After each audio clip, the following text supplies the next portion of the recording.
ಫಲಾನುಭವಿಗಳ ಹಣಕ್ಕೆ ಕನ್ನ ಗ್ರಾಮ ಪಂಚಾಯಿತಿ ಉಪಾಧ್ಯಕ್ಷನ ಮೇಲೆ ವಂಚನೆ ಆರೋಪ. ಸರ್ಕಾರದ ಯೋಜನೆಯಡಿ ಬಡವರಿಗೆ ದೊರಕಬೇಕಾಗಿದ್ದ ಹಣಕ್ಕೆ ಕನ್ನ ಹಾಕಿರುವ ಗಂಭೀರ ಆರೋಪವೊಂದು ಇದೀಗ ಚಾಮರಾಜನಗರದಲ್ಲಿ ಕೇಳಿಬಂದಿದೆ. ಗ್ರಾಮ ಪಂಚಾಯಿತಿ ಉಪಾಧ್ಯಕ್ಷನೊಬ್ಬ ಫಲಾನುಭವಿಗಳ ಹಣವನ್ನ ತನ್ನ ಖಾತೆಗೆ ವರ್ಗಾವಣೆ ಮಾಡಿಕೊಂಡು ವಂಚನೆ ಮಾಡಿದ್ದಾನೆ ಎಂಬ ಆರೋಪ ಇದೀಗ ಪೊಲೀಸ್ ಠಾಣೆ ಮೆಟ್ಟಿಲೇರಿದೆ. ಹೌದು, ಚಾಮರಾಜನಗರ ತಾಲೂಕಿನ ಹೊಂಗನೂರು ಗ್ರಾಮದಲ್ಲಿ ಈ ಘಟನೆ ಬೆಳಕಿಗೆ ಬಂದಿದೆ. ಗ್ರಾಮ ಪಂಚಾಯಿತಿ ಉಪಾಧ್ಯಕ್ಷರಾಗಿರುವ ನವೀನ್ ಕುಮಾರ್ ಅವರು ಡಾಕ್ಟರ್ BR ಅಂಬೇಡ್ಕರ್ ಅಭಿವೃದ್ಧಿ ನಿಗಮದ ಯೋಜನೆಯಡಿ ದೊರಕಬೇಕಾಗಿದ್ದ ಹಣವನ್ನ ಫಲಾನುಭವಿಗಳಿಗೆ ನೀಡದೆ ತನ್ನ ಖಾತೆಗೆ ವರ್ಗಾವಣೆ ಮಾಡಿಕೊಂಡಿದ್ದಾರೆ ಎಂಬ ಆರೋಪ ಗಂಭೀರವಾಗಿ ಕೇಳಿಬಂದಿದೆ.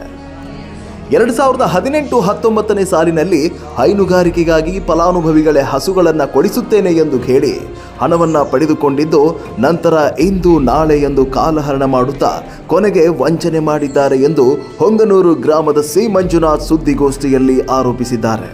ಸರ್ ಅಂತಕ್ಕೆ ಅಪೋಸ್ ಮಾಡಿದಾಗ ಏನೇನ್ ಡಾಕ್ಯುಮೆಂಟ್ ಇದ್ರೆ ಎಲ್ಲ ಪ್ರತಿಯೊಂದು ಕೊಟ್ಟರು. ಅದನ್ನ ಪರಿಶೀಲನೆ ಮಾಡಿದಾಗ ಈ ತರ ಹಸು ಕೊಡ್ತೀನಿ ಅಂತ ಹಸು ಕೊಡಿಸ್ತೀನಿ ಅಂತ ನವೀನ್ ಕುಮಾರ್ ಹೊಂಗನೂರು ಪಂಚಾಯಿತಿ ಉಪಾಧ್ಯಕ್ಷರು, ಇವಾಗ ಹಾಲಿ ಹಾಗೂ ಮಾಜಿ ಉಪಾಧ್ಯಕ್ಷರು, ಇವರು ಹಸು ಕೊಡಿಸ್ತೀನಿ ಅಂತ ಶಾಸಕರ ಕಡೆಯಿಂದ ನಾವು ಹಸು ಮಾಡಿಸ್ಕೊಡ್ತೀವಿ ನಿಮ್ಗೆ ಅಂದ್ಬಿಟ್ಟು ಕಾಂಗ್ರೆಸ್ ಮುಖಂಡ ಅಂತ ಹೇಳಿ ಹಸು ಮಾಡಿಸ್ಕೊಡ್ತೀನಿ ಅಂತ ನಮ್ಮ ತಾಯಿಗೆ ಅಪ್ಲಿಕೇಶನ್ ಹಾಕ್ಸಿ ಆ ಲೋನ್ ನ ಅವ್ರ ಖಾತೆಗೆ ಜಮಾ ಮಾಡಿಸ್ಕೊಂಡಿರ್ತಾರೆ ಅಂಬೇಡ್ಕರ್ ಅಭಿವೃದ್ಧಿ ನಿಗಮದಿಂದ. ಇದರಿಂದ ನಮ್ಮ ತಾಯಿಗೆ ತುಂಬಾ ಅನ್ಯಾಯವಾಗಿದೆ. ಅದರಿಂದ ನನಗೂ ಕೂಡ ಅನ್ಯಾಯವಾಗಿದೆ. ಏನಂದ್ರೆ ಅಪ್ಲಿಕೇಶನ್ ಹಾಕಿದ್ದು ನಿನ್ಗೆ ಅಪ್ರೂವಲ್ ಮಾಡಕ್ ಆಗಲ್ಲಪ್ಪ, ನಿಮ್ ತಾಯಿಗೆ ಲೋನ್ ಆಗಿರೋದ್ರಿಂದ ನಿನ್ಗೆ ಮಾಡ್ಕೊಡಕ್ ಬರಲ್ಲ ಅಂತ DM ಹೇಳಿದ್ರು. ಅದಕ್ಕೆ ಈ ತರ ಮಾಡಿದೀರಾ ಅಂತ ನಾನು ಹೋಗಿ ವಿಚಾರಿಸಿದ್ದಕ್ಕೆ ಅವ್ರನ್ನ ಕೇಳಿದ್ದಕ್ಕೆ ಲೋನು ಮಾಡಿಸಿದ್ದು ಉಂಟು, ಆದ್ರೆ ನಿಮ್ಗೆ ಲೋನು ಕೊಟ್ಟಿದೀವಿ ಅಂತ ಸುಳ್ಳು ವಂಚನೆ ಮಾಡಿ ಸುಳ್ಳು. ಒಟ್ಟು 9 ಮಂದಿ ಫಲಾನುಭವಿಗಳ ತಲಾ 40,000 ರೂಪಾಯಿ ಅಂದರೆ ಸುಮಾರು 3,60,000 ರೂಪಾಯಿ ಹಣ ನವೀನ್ ಕುಮಾರ್ ಖಾತೆಗೆ ವರ್ಗಾವಣೆಯಾಗಿದೆ ಅಂತ ಹೇಳಲಾಗ್ತಾ ಇದೆ. ಇನ್ನೂ ಒಂದು ಗಂಭೀರ ಆರೋಪ ಏನೆಂದರೆ, ನವೀನ್ ಕುಮಾರ್ ರಾಜಕಾರಣಿಗಳ ಜೊತೆ ಫೋಟೋ ತೆಗೆಸಿಕೊಂಡು ನನಗೆ ದೊಡ್ಡ ದೊಡ್ಡ ರಾಜಕೀಯ ಸಂಪರ್ಕಗಳಿವೆ ಎಂದು ಹೇಳಿ ಗ್ರಾಮದಲ್ಲಿನ ಅಮಾಯಕ ಜನರನ್ನ ನಂಬಿಸಿ ಈ ರೀತಿಯ ವಂಚನೆ ಮಾಡುತ್ತಿದ್ದಾನೆ ಎಂಬ ಮಾತು ಕೂಡ ಕೇಳಿಬರುತ್ತಿದೆ.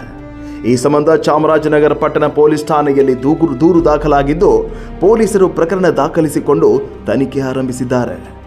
ಅಮಾಯಕ ಫಲಾನುಭವಿಗಳ ಹಣದಲ್ಲಿ ವಂಚನೆ ಮಾಡಿದವರ ವಿರುದ್ಧ ಕಠಿಣ ಕ್ರಮ ಜರುಗಿಸಬೇಕು ಎಂದು ಗ್ರಾಮಸ್ಥರು ಒತ್ತಾಯಿಸಿದ್ದಾರೆ. ಇನ್ನು ಈ ಸುದ್ದಿಗೋಷ್ಠಿಯಲ್ಲಿ ಸುಮತಿ ಮಹದೇವಪ್ಪ ಹಾಗೂ ಸಾರಥಿ ಸುರೇಂದ್ರ ಉಪಸ್ಥಿತರಿದ್ದರು. ವರದಿ ಮಾದೇಶ್ ಉಪ್ಪಾರ್, ಪರ್ವಾ ನ್ಯೂಸ್, ಚಾಮರಾಜನಗರ.